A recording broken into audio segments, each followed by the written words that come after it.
Assalamualaikum warahmatullahi wabarakatuh. Jumpa lagi guys dengan saya di Avandi M Channel ya. Kali ini saya mau bahas ini ya.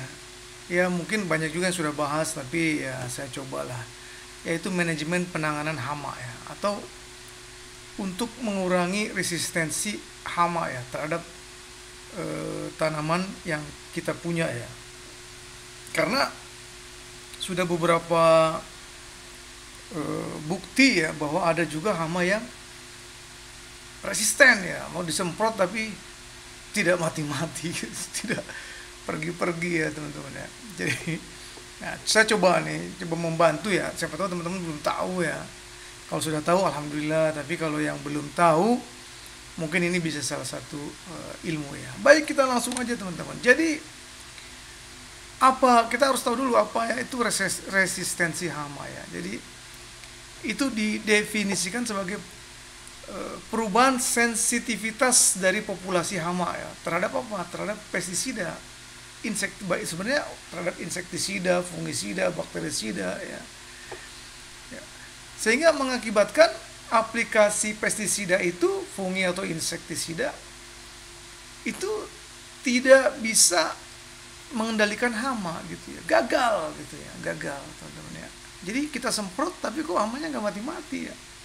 Ya walaupun bisa juga salah, misalkan hama A, misalkan ulat, kita semprot dengan hama kutu-kutuan ya nggak bisa teman-teman ya, nggak bisa ya teman-teman. Jadi harus yang tepat, dan juga walaupun dia sudah benar tapi kalau si hamanya itu sudah resisten, susah, nggak bisa teman-teman. Ya nggak bisa. Jadi resisten itu teman-teman ya, contohnya begini teman-teman. Jadi si hama itu ya, jadi misalkan ada 10 hama apit misalkan ya, apit atau kutu daun ya, kita semprot teman-teman ya, benar insektisidanya udah benar, kita semprot ya. Terus yang 9 mati, yang satu masih hidup gitu teman-teman ya. Nanti dia beranak pinak tuh yang satu itu, yang masih hidup itu. Terus dia berpaling lagi, misalkan 10 lagi ya, kita semprot lagi teman-teman. Nah jadi si anaknya itu yang sudah kena itu tapi dia nggak mati, kena infeksida tapi nggak mati. Nah dia itu ketika melahirkan, boleh jadi dia si anaknya itu memiliki sedikit kekebalan terhadap si insektisida itu, yang sama yang tadi kita semprot. Kemudian kita semprot lagi, mati tapi masih ada lagi yang belum mati, yang hidup. Kemudian dia beranak pinak, dari 10 jadi yang hidup 2, nanti beranak pinak lagi yang hidup 5, jadi nanti beranak pinak yang hidup 8 yang kuat. Jadi lama-lama makin kuat, jadi susah dibasmi. Itu kalau kita menggunakan insektisida itu terus, kita suka merek A terus, nah itu yang jadi masalah nanti itu.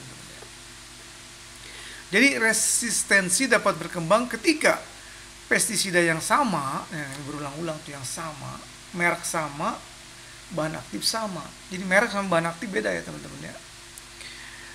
Pestisida serupa ya. Jadi serupa dengan cara kerja yang sama juga digunakan berulang-ulang itu terus.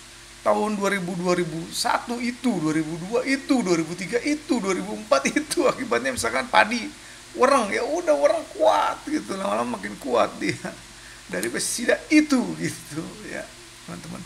Itu namanya hama sudah terjadi resistensi ya.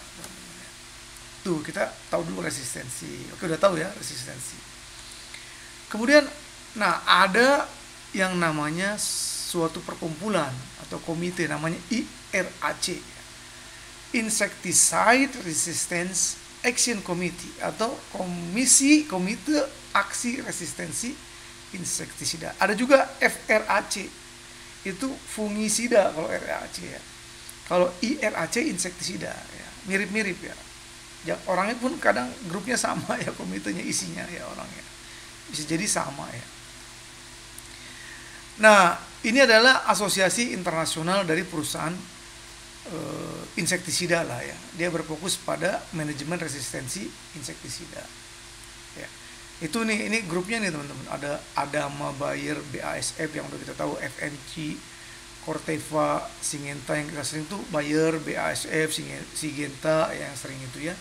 Corteva juga, walaupun Corteva agak jarang ya. ya, dan lain-lain. Ini yang apa namanya, perusahaannya yang support ya, itu yang berada di dalam komite ini. Ini didirikan tahun 1984 ya. Jadi merupakan bagian dari CropLife Internasional ya. Jadi dia berfungsi mengembangkan skema klasifikasi mode of action ya, MOA. Jadi dia mengembangkan klasifikasi terhadap MOA. Untuk apa? Untuk memberikan informasi tentang mode aksi insektisida. Jadi insektisida ini mode aksinya apa gitu. Jadi dia menjelaskan, untuk dijelaskan kepada publik ya. Kemudian memfasilitasi komunikasi dan pendidikan tentang resistensi insektisida. Jadi dia melakukan komunikasi kepada para pelanggan, petani dan segala macam tentang resistensi insektisida. Ya. Jangan sampai terjadi resistensi insektisida, ya. merugikan bagi petani ya. Kemudian juga mendorong mengembangkan dan penerapan strategi manajemen resistensi insektisida. Jadi dia mendorong pengembangannya dan penerapannya ya. Kemudian melakukan penelitian untuk menanggapi masalah resistensi ini ya. Jadi kalau ada resistensi di suatu negara, dia melakukan penelitian ya, dan mencoba cari solusinya gitu ya teman-teman. Nah, organisasi ini IRAC itu diakui oleh FAO ya, Organisasi Pangan dan Pertanian Dunia ya, dan juga WHO, Organisasi Kesehatan Dunia WHO. Gitu ya teman-teman. Perlu jelas ya bahwa IRAC itu isinya adalah orang-orang yang atau perwakilan-perwakilan dari perusahaan-perusahaan yang berhubungan sama insektisida. Kalau IRAC ya, kalau FRAC itu fungisida, walaupun bisa jadi sama perusahaan-perusahaannya.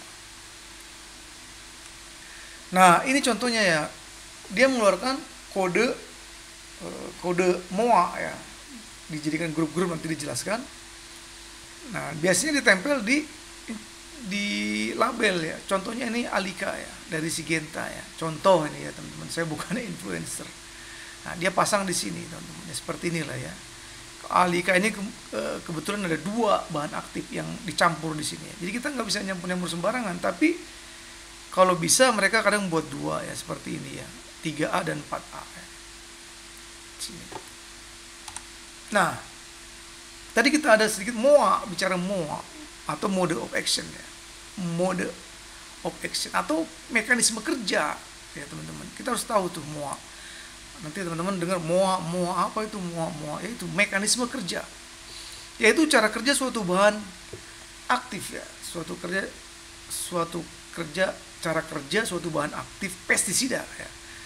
Dalam mempengaruhi target organisme, yaitu serangga atau hama. Jadi dia itu bahan aktif itu untuk membunuh si hama itu, dia targetnya apa gitu, yaitu mekanisme kerjanya ya. Nah, dalam IRAC ini MOA mengacu pada klasifikasi pestisida ya, berdasarkan mekanisme kerjanya terhadap sistem biologis hama. Jadi nanti IRAC ini membagi beberapa grup ya teman-teman ya, grup.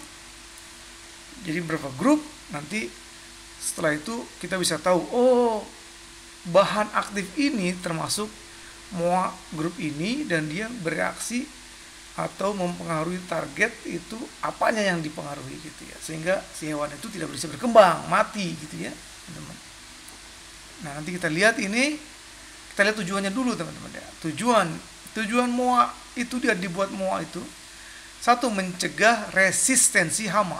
Jadi dengan kita memahami MOA ini, petani dapat melakukan rotasi, kombinasi. Jadi kita tahu, oh jadi kita nanti bicaranya nggak ngomongin merek teman-teman, tapi kita bicara bahan aktif ya. Merek banyak. Produsen kan Bayer, Syngenta, BASF, SF, BC, dan lain-lain ya. Tapi ada merek ya, tapi ada bahan aktifnya. Nah, nanti kita bicara bahan aktifnya. Tapi nanti daripada ribet bicara bahan aktif, kita ngomongin MOA aja. Kode MOA, grup MOA. Itu biasanya pakai angka-angka ya teman-teman ya. Angka-angka. Jadi supaya petani bisa melakukan rotasi kombinasi pestisida. Dan akhir ujung-ujungnya itu mengurangi resiko pada resistensi pada hama, ya, tujuannya itu tetap mengurangi resistensi hama juga, selain membunuh hama juga mengurangi resistensi supaya hamanya itu tidak kebal gitu teman-teman ya. Kemudian juga pengendalian jadi efektif teman-teman, efektif ya. Karena menggunakan MOA yang berbeda sehingga pengendalian itu bisa jadi efektif ya teman-teman. Kemudian juga nanti teman-teman tujuan MOA ini supaya teman-teman bisa menjadi panduan ya pestisida. Jadi saya menggunakan MOA ini. Mereknya boleh bebas.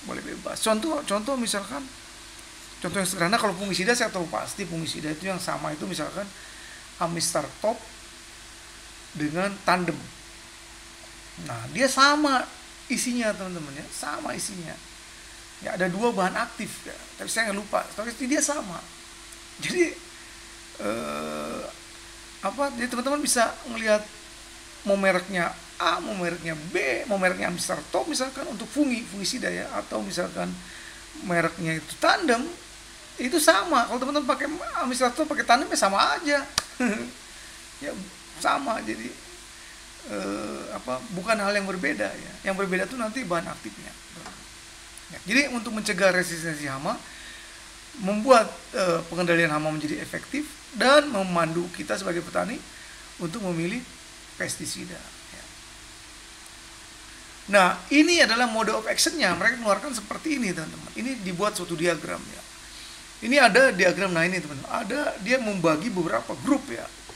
Kotak-kotak ini satu grup ya. Ini grup 1, grup 2, 3, 4, 5, 6, 7, 8 ya. 9, 10, 11, 12, 13, 14, 15, 16, 17, 18, 19, 20, 21, 22, 23, 24, 25, 26, 27, 28, 29, 30, 32, 33, 34, 35, 37 sampai 37 dan terakhir tidak diketahui. Ya, belum diketahui ya. Grup sampai 37, bayangin teman-teman. Nah, mereka membagi lagi menjadi warna biru. Warna biru ini itu dia menyerang pada otot dan saraf teman-teman ya, saraf hewan ya. Kemudian yang hijau itu pertumbuhan dan perkembangan hewan dari telurnya supaya tidak bertelur, supaya dia telurnya itu tidak menetas gitu ya teman-teman ya. Ya gitulah. Kemudian yang merah itu pernapasannya teman-teman. Pernapasan itu pernapasan 1, 2, grup 12, grup 13, grup 20, grup 21 itu pernapasan. Sedangkan yang coklat, ini coklat ya, itu pada ada 1, 2 ini ya. Itu pada pada pencernaan teman-teman, pada pencernaan yang 2 ini yang coklat ini. Dan yang 1 ini di grup 235 ya, ini itu menekan protein ya, menekan protein dari hewan ya teman-teman ya. Nah, ini kalau Irak ini insektisida hewan ya. Nah, banyak teman-teman, banyak. Jadi teman-teman bisa milih ini mana yang mana nih, mana. Nah, nanti juga teman-teman kalau mau milih itu teman-teman ya, teman-teman bisa milih enggak semua yang warna biru teman-teman ya. Karena warna biru itu semuanya itu menyerang sistem saraf dan otot. Tapi teman-teman bisa milih yang warna biru yang menyerang saraf, otot, yang menyerang pernapasan, yang menyerang pencernaan, yang menyerang perkembangan gitu. Jadi kalau teman-teman memilih bahan aktif, misalkan milih 3 gitu atau 4, teman bisa milih. Saya mencari yang grup yang warna biru, grup yang warna hijau, grup yang warna merah, misalkan ya gitu teman-teman ya. Jadi nggak biru semua, tapi walaupun itu boleh, tapi nggak boleh dalam satu grup ya, sama ya. Nah ini contohnya teman-teman ya, contohnya. Nah ini jelas di sini targetnya itu yang biru itu tadi saya jelaskan itu saraf dan otot, kemudian yang hijau itu pertumbuhan perkembangan, pernapasan, midgut itu ya anggaplah pencernaan ya, dan ini penekanan pada protein ya, protein. Nah ini contoh teman-teman, ini grupnya grup 1 ya, grup 1. Maaf bacanya susah nih. Acetylcholinesterase inhibitor ya. Ya kita nggak usah bahas ininya lah, ini bahasa-bahasa kimia ya. Nah, dia punya subnya 1A 1B. Kalau sub itu 1A 1B itu sama teman-teman ya, sama ya, sama. Jadi nggak berbeda, ingat ya. Kalau grup 1 sama grup 2 itu berbeda. Tapi kalau grup 2A sama 2B itu tetap dianggap sama ya teman-teman ya, sama. Ya, jadi bukan nggak bisa rotasi itu, satu grup satu subgrupnya itu 1A 1B itu nggak bisa dirotasi teman-teman ya. Maksudnya nggak bisa dirotasi, ingat ini kuncinya ya, nggak bisa dirotasi karena itu sama ya. Tapi kalau 1 sama 2 boleh, 2 sama 3, 2 sama 7 boleh ya. Misalkan ini 3, grup 3 ada 3A 3B ya, 4A 4B dan seterusnya. 5 nih ada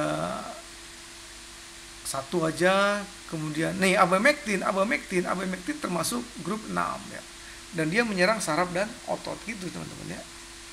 Kemudian yang hijau tadi apa? Yang hijau itu pertumbuhan dan perkembangan tanaman ya.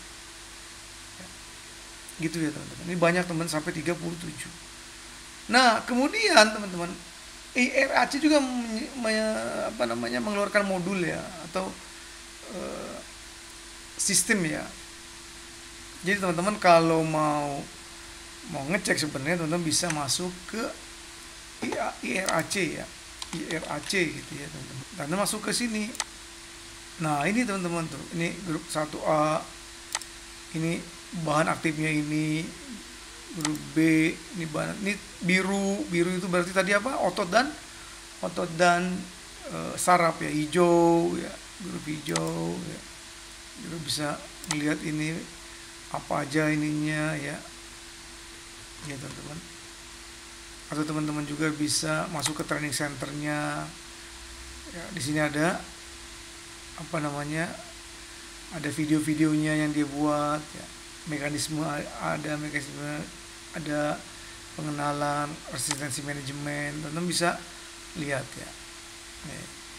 Cuma bahasa Inggris Pak Fandi, bahasa Inggris gampang aja, klik aja di sini nanti ya, nanti teman-teman bisa di sini atau di sini klik ada translate, teman-teman bisa baca ya, translate tuh saya baca ya, bahasa Indonesia, udah bahasa Indonesia teman-teman, udah canggih sekarang teman-teman ya, canggih. Nah lanjut ke sini, nah ini contohnya seperti ini, ulat, mereka keluarkan ulat seperti ini teman-teman. Nah ulat itu cuma ada 4 ya, dia bisa mengatasi targetnya itu ada 4 aja, yaitu otot dan saraf, yang ini teman-teman yang biru, pernapasan, nah yang coklat ini pencernaan ya, pencernaan, kita anggap pencernaan. Kemudian yang ini adalah yang hijau pertumbuhan dan perkembangan. Nah ini kalau yang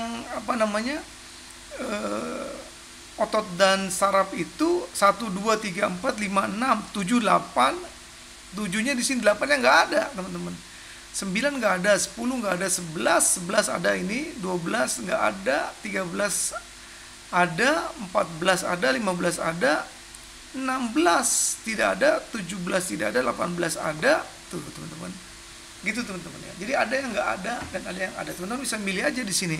Kalau bagus pilih 3 yang warna biru, cari yang warna biru, yang warna merah dan warna hijau misalkan, gitu ya teman-teman ya. Nah kalau ini satu lagi, ini adalah kutu-kutuan ya, ini apit, kemudian white fly itu adalah kutu kebul, ini kutu daun apit, dan ini plantopers, letopers ini adalah wereng ya teman-teman, wereng. Nah dia tulis di sini teman-teman 1A, 1B dan seterusnya sampai 37, tapi ada yang nggak bisa. Untuk misalnya saya coba kutu kebul ya, kutu kebul pakai 2B nggak bisa teman-teman, 2B ya. Ini 2B nggak bisa, bisanya 2A. Kemudian 4E 4F nggak bisa, 4E 4F nggak bisa. Nah, kayak misalkan abamektin golongan 6, nggak ada di sini golongan 6 teman-teman. Apit juga golongan 6. Jadi untuk apit sama kutu kebul nggak bisa pakai abamektin. Abamektin itu bisanya kutu-kutuan yang trip masih bisa misalkan ya, atau lalat penggorok daun ya, itu masih bisa. Tapi ini nggak bisa, ini mereka yang bikin teman-teman, mereka yang bikin. Kemudian untuk apit 15, 16, 21, 22 nggak bisa apit ya. Nah kemudian kalau kita lihat targetnya otot dan saraf itu ini warna biru, warna merah, pernapasan dan pertumbuhan. Nggak ada dia untuk ususnya, untuk lambungnya nggak ada teman-teman dia. Kalau yang hijau itu pencernaan teman-teman ya. Jadi dia cuma 3 ya, otot dan saraf, pernapasan dan pencernaan. Ya, ini teman-teman. Jadi teman-teman kalau bisa milih nanti cari yang biru, cari yang di kelompok yang di warna merah ini, cari yang di kelompok warna hijau, teman-teman ya. Nah, kebetulan semua yang ada di sini ya, untuk saya coba untuk kutu kebul contohnya biar teman-teman bisa ini ya. 1A, 1B, 2A, 3A dan seterusnya ini sampai 36 saya buat ke Excel, teman-teman. Nah, seperti ini. 1A, 1B, 2A, 4C, 7. Nah, ini sampai 36 dan saya juga beri tanda warna biru untuk saraf dan otot, kemudian ini pertumbuhan perkembangan dan ini untuk dia pernapasan. Dan untuk pernapasan ya, teman-teman, warna merah ini. Nah, saya coba cari mereknya. Ini kan bahan aktifnya, teman-teman, dan mereknya ternyata seperti ini hasilnya yang saya. Ada Bayer ya, ada FMC, ada Syngenta, ada BASF, ada BC ya, teman-teman. Nah, yang warna merah ini itu tidak bisa digunakan ya. Tidak efektif lah istilahnya. Ada Indosat ini 16 ya, kode 16 nggak ada. Bukan kode 16, 21 atau 2.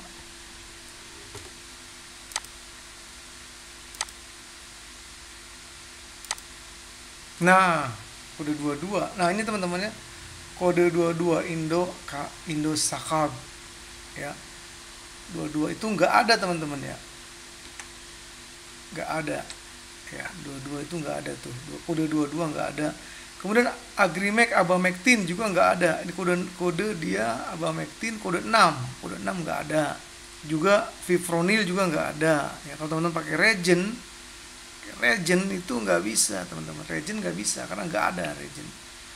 Untuk kutu kebul ya. Jangan pakai Regen nggak ada. Jangan pakai Rampage juga nggak ada. Inveris Gold dari BASF juga nggak ada, teman-teman ya. Nggak ada. Dia Abamectin juga nggak ada, ya teman-teman. Nggak ada. Jadi jangan pakai itu ya, teman-teman. Jadi teman-teman pakai ini. Baik Crab ada 1A. Nah, teman-teman kalau bisa cari yang 2, teman-teman. Misalkan Bell Expert 2, dia 4A sama 28. Walaupun masih saraf dan otot ya. Kemudian cari Movento 4A dan 23. Nah, Movento ini selain dia berbeda, juga dia perkembangan pertumbuhan dan saraf otot ya. Nah, ini lebih bagus nih 2 ya, teman-teman ya. Yang ini 1, yang ini 2 nih, Alika 3A sama 4A ya. Kemudian Elestral Neo itu 4A dan 23. Nah, ini juga bagus, teman-teman, karena dia saraf otot dan perkembangan ya, teman-teman ya. Nah, ini. Kemudian ini juga bagus nih. Total dari BC ya. Bukan. Dia 3. Ini hampir sama ini ya. Sama Alika. Nah, gitu teman-teman. Jadi teman-teman bisa cari seperti ini. Begitu juga ulat. Nanti teman-teman bikin ulat seperti ini untuk ulat ya. Karena nanti ada saling sinergi ya, Jadi cari yang bisa ulat, bisa kutu kebul gitu, teman-teman. Jadi dia sinergi.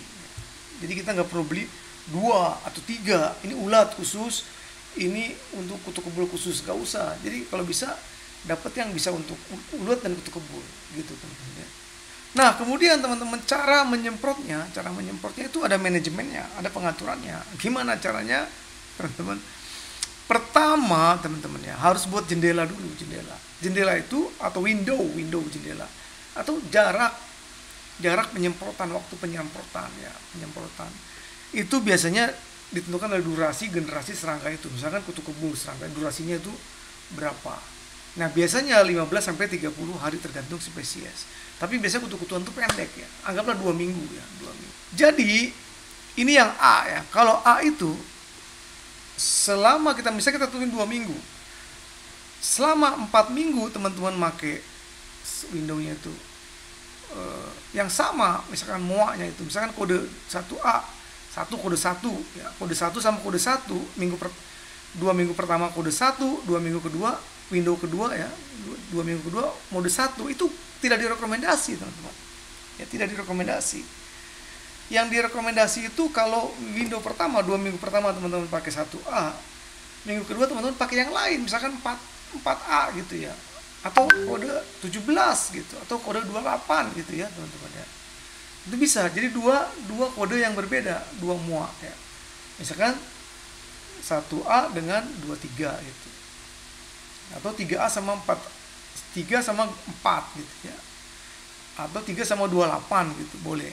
2 minggu pertama 3, 2 minggu kemudian itu 28, kemudian balik lagi ke 23.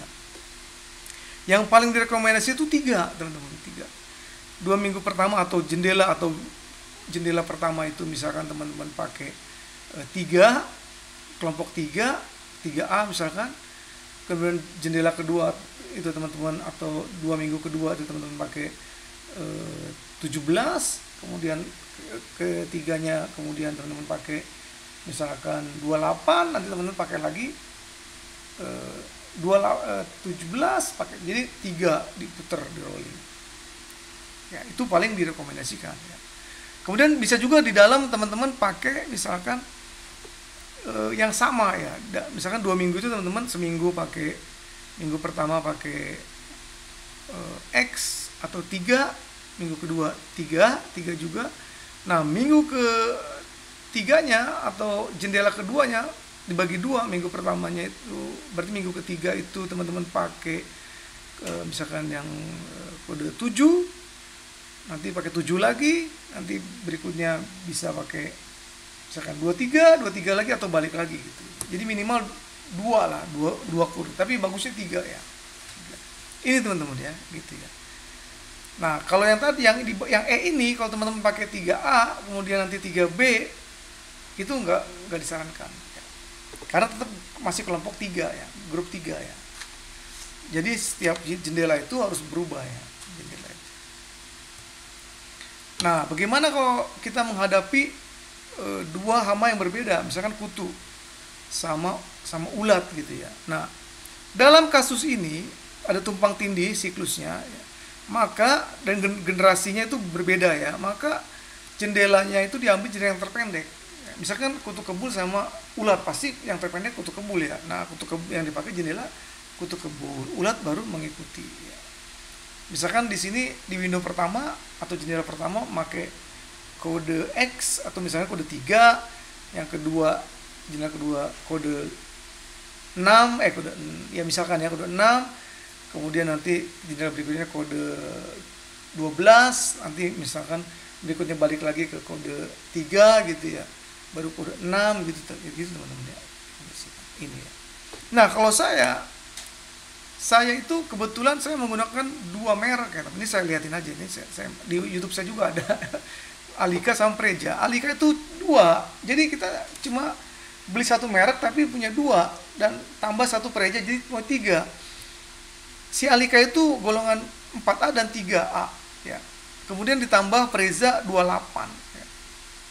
28. Jadi udah saya punya 3. Nah, penyemprotannya itu 2 minggu tuh, tapi setiap 2 minggu tapi saya nyemprotnya seminggu teman-teman ya. Misalnya minggu 1 Alika, yang kedua Alika. Nah, baru di rolling pakai Preza baru Alika lagi. Ya, tapi kalau terserang, biasanya saya langsung Alika Preza kalau saya terserang ya teman-teman ya. Nah, kadang saya seminggu 2 kali malah teman-teman ya. Alika Preza Alika Preza, pokoknya gitu terus. Itu saya. Teman-teman boleh mencontoh, boleh enggak ya. Tapi selama ini saya oke ya, masih oke. Nah, ini kapan waktunya? Misalkan ini ada yang nanya kapan waktunya? Bisa. Pokoknya biasanya 7 hari itu sudah bisa mulai ya, 7 hari. Nah, sebelum 7 harinya bisa nggak? Bisa juga sebenarnya. Ketika pindah tanam, biasanya kan saya semprot Ambisien ya, zat aktivator tumbuhan ya, sama asam amino biasanya semprot. Nah, setelah itu biasanya saya semprot Hayati teman-teman. Hayati selama 2 minggu itu Hayati. Jadi biasanya saya semprot 2 hari sekali atau 3 hari sekali lah. Itu saya pakai daun mimba sekarang, daun mimba saya semprot ya, daun mimba. Tapi giliran ada yang masuk, misalnya kita pakai yellow trap ya, ada yang kena yellow trap, atau ada tanaman yang ada kayak kemarin tiba-tiba saya lihat ada apit masuk ya, dibawa oleh semut, langsung saya semprot tuh pakai Preza semua teman-teman, Preza. Kemudian nanti minggu depannya Alika kemudian minggu depannya lagi Preza, gitu teman-teman ya. Teman-teman mau Preza, minggu depannya Preza, minggu depannya Alika, minggu depannya Alika, gitu ya. Biasanya kalau di melon itu kalau usianya sudah mulai pembungaan, udah kutu-kutuan udah jarang tuh kutu-kutuan. Kutu-kutuan tuh biasanya dari pertama kali nanam atau bahkan semai juga ada, tanam sampai 2 minggu lah. Setelah itu jarang. Biasanya ulat tuh, mulai ulat yang nyerang ya biasanya. Ulat tuh sampai panen. Nanti pas pembuahan itu biasanya nambah sama lalat buah. Jadi udah begitulah. Pokoknya 14 hari itu kutu-kutuan. Nanti itu ulat, tapi ada juga ulat, hati-hati juga di situ ya. Ulat atau minggu ketiga juga udah ada ulat ya. Kemudian nanti kan kupu-kupu kalau ulat ya. Kemudian nanti lalat buah kalau udah buah. Nah itu teman-teman ya, itu ini contoh saya. Kalau teman-teman mau mengikuti boleh silakan. Tapi saran saya 3 bahan aktif ya, 3 bahan. Oke, gitu aja teman-teman. Jadi kalau kita mau melakukan penyemprotan jangan terlalu fokus pada merek ya, tapi sekali lagi bahan aktif ya teman-teman. Dan minimal kita 3 bahan aktif. Dan kalau bisa kita cari merek yang sudah punya 2 bahan aktif. Ya, bahan aktif. Nanti bisa lihat teman-teman di sini ya. Di sini teman-teman mau milih ya. Saran saya sih kalau bisa yang biru, ada birunya, ada hijaunya, ada merahnya ya teman-teman. Nanti ulat juga, kalau ulat bisa teman-teman bisa lihat di sini ya. Misalkan gini, misalkan ulat 1 ada 1 di sini, 2 ada 2, 4 ada, 5 nggak ada. 5 berarti 5 jangan dipakai nomor 5 karena di sini nggak ada nomor 5 ya teman-teman ya. Nomor 13 nggak ada ya, teman-teman pilih nomor 21, cari nomor 21 atau 34. Kemudian nomor 7, nomor 15, 7, 15, 18 kutu-kutuan, kutu kebul nggak ada ya. Atau teman-teman bisa bikin seperti ini ya. Itu aja teman-teman dari saya. Nah kesimpulannya kita perlu mengelola penggunaan insektisida ini agar lebih efektif ya, dan dapat mencegah terjadinya resistensi hama. Kemudian minimal menggunakan 3 bahan aktif yang paling direkomendasikan ya. 3 bahan aktif dengan MOA yang berbeda ya, baik preventif maupun untuk mengatasi hama yang datang ya, yang sudah datang. Jadi berbeda grup ya, grupnya beda. Misalkan 3, 4, 28 misalkan ya. Jangan 3A sama 3B, itu nggak salah ya. 3, 4, 28 gitu ya teman-teman. Kemudian kita juga perlu menentukan jendelanya, durasinya, jarak penyemprotan berdasarkan situasi dan kondisi ya. Teman-teman kalau pakai 2 minggu sekali ternyata dia nyerang di tengah-tengah, gimana teman-teman? Misalkan kita nyemprot hari pertama, gitu ya. Nyerangnya hari ke-8 udah keserang. Terus kita nunggu 2 minggu berapa hari lagi gitu kan, enggak. Jadi kita harus lihat situasi dan kondisi. Oke, begitu aja teman-teman ya, semoga bermanfaat video singkat ini ya. Mohon maaf lahir batin kalau ada kata yang salah, dan terima kasih sudah subscribe. Kalau mau filenya nanti saya masukin ke membership ya. Membership, kalau teman-teman udah masuk membership langganan itu cuma 19.000 sekitar 20.000 per bulan.